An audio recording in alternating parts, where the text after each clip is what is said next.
தேவ பிள்ளையே, தேவன் உன்னோடு கூட தான் இருக்கிறார். சில நேரங்கள் தேவன் உன்னோடு கூட இல்லை என்பதை போல மாயையான தோற்றத்தை சத்துரு கொண்டு வரும்போது பிசாசையும் அவனுடைய தந்திரங்களையும் இன்னைக்கு அறிந்து கொண்டிருக்கிறீர்கள். எத்தனை பேர் அறிந்து கொண்டிருக்கிறீங்க? ஹல்லேலூயா. மாயையான தோற்றத்தை கொண்டு வருவான். அநேக போராட்டங்களை, அநேக பிரச்சனைகளை ஆண்டவர் உன் கூட இல்லைங்கிறது போல தோற்றத்தை கொண்டு வருவான். நீ பயந்துடாத, உன்னை விட்டு விலகாத தேவனாய் இருக்கிறார். மத்தேயு 14ஆம் அதிகாரம் 25வது வசனத்திலிருந்து 31வது வசனம் முடிய பார்க்கும்போது அங்க பேதுருவை குறித்து பார்க்கிறோம்.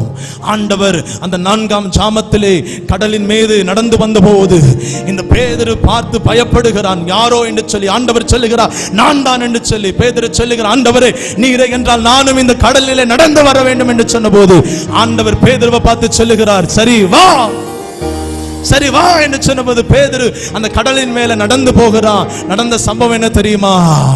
நடந்து போகும்போதே சில காற்று அவனுக்கு பலமாய் வீசினபடினால அவனுக்குள்ள ஒரு பயம் வந்துருச்சு.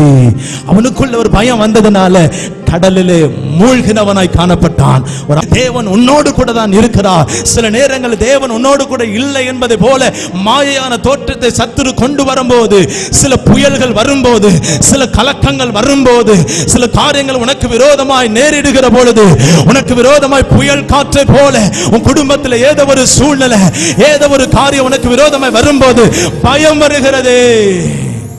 பயந்தா அவளந்தான் விழுந்து போவாய். தேவ பிள்ளையே, பயப்படாத. அவர் உனக்கு முன்பதாய் நீ கை அமை நீட்டி தொடுகிற தூரத்துல தான் அவர் உனக்காக நின்று கொண்டிருக்கிறார், வந்து கொண்டிருக்கிறார். உன்னை கைவிட மாட்டார், உன்னை தூக்கி விடுவார், உன்னை தூக்கி நிறுத்துவார்.